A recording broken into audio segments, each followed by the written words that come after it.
దేవుని ఘనమైన శ్రేష్టమైన పరిశుద్ధ నామమునకు మహిమాస్తుతి ప్రభావములు కలుగునుగాక.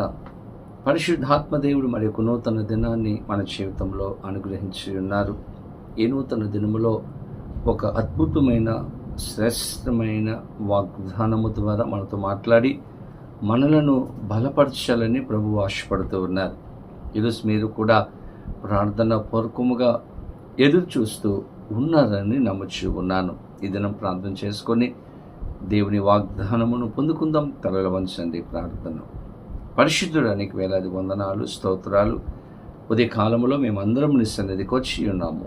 మాతో మీరు మాట్లాడి దర్శించిన కృపలో భద్రపరచమని, సహాయం చేయమని యేసు నామమున అడిగి వేడుకొనుచూ ఉన్నాము మా పరమ తండ్రి.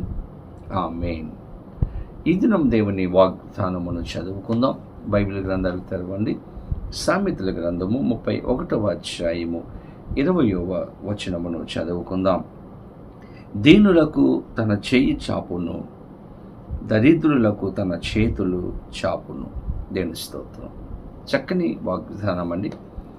ఈరోజు మన దేవునిలో ఉన్నటువంటి గొప్పతనం ఏమిటంటే, దీనులను దరిద్రులను ప్రేమించిన గొప్ప దేవుడు, ఆదుకునే గొప్ప దేవుడుగా ఆయన ఉంచి ఉన్నాడు.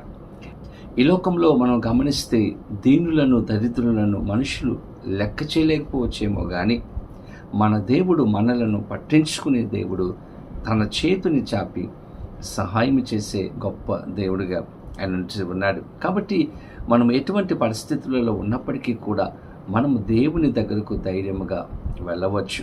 దీనులను దరిద్రులను పైకి లేవనెత్తి సహాయం చేసే గొప్ప దేవుడు. బైబిల్ గ్రంథంలో ఒక వ్యక్తి యెరూషలేము నుండి యెరికో పట్టణానికి వెళుతూ ఉన్నాడు.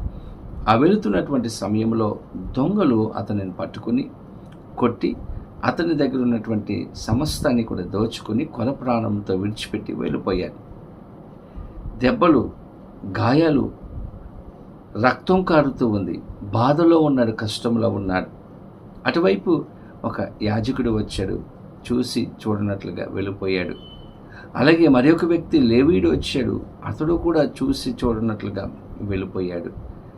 అదే మార్గంలో మరి ఒక వ్యక్తి వచ్చాడు, సమరయుడు. అతనిని చూచి బాధపడి తన దగ్గర ఉన్నటువంటి నూనె తీసి గాయములకు రాసి కట్లు కట్టి అతనిని పూటకూలం అని ఇంట్లో విడిచిపెట్టి అతని పరిచర్య చేసినట్లుగా, ఆదరించినట్లుగా బైబిల్ గ్రంథంలో మనం గమనిస్తాం. సమరయుడు, అతడే మంచి సమరయుడు, యేసుక్రీస్తు ప్రభువారు.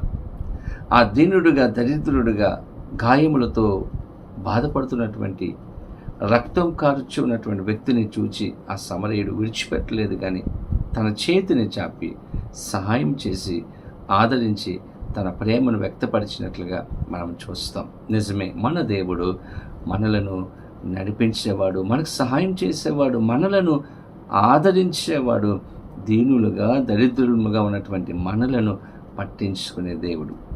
అక్కడ కొర ప్రాణముతో ఉన్నటువంటి వ్యక్తిని ఆ మంచి సమరయుడు అతనిని పట్టించుకున్నాడు. దేవుని బిడ్డలారా, ఈరోజు మన మంచి సమరయుడు అయినటువంటి యేసుక్రీస్తు ప్రభువారు కూడా మనలను ప్రేమించేవాడు, మనకు సహాయం చేసేవాడు. కాబట్టి ఆయన దగ్గరికి రండి. ఈరోజు ఆదివారం మనమందరము కూడా దేవుని దగ్గరకు మనం వచ్చినప్పుడు, దేవుణ్ణి ఆశ్రయించినప్పుడు, దేవుణ్ణి ఆరాధన చేసినప్పుడు ఆయన మనల్ని ప్రేమిస్తాడు, మనకు సహాయం చేస్తాడు, తన కృపను మనకు అనుగ్రహిస్తాడు. అటువంటి కృపా సహాయములు పరిశుద్ధాత్మదేవుడు ఈ యొక్క వాగ్దానము పొందుకుంటున్న ప్రతి ఒక్కరికి అనుగ్రహించి సహాయం చేయను గాక. ఆమేన్. ప్రార్థన. పరిశుద్ధునికి వేలాది వందనాలు, స్తోత్రాలు. ఉదయ కాలంలో మీ సన్నిధికి వచ్చి ఉన్నాము.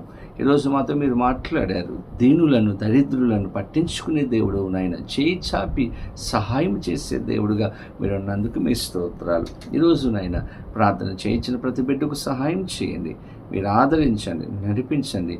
ప్రతి ఒక్కరికి మీ కృపను అనుగ్రహించమని, గొప్ప కార్యాలతో నింపమని యేసు నామమున అడిగి వేడుకొనుచూ ఉన్నాము మా పరమ తండ్రి. ఆమేన్.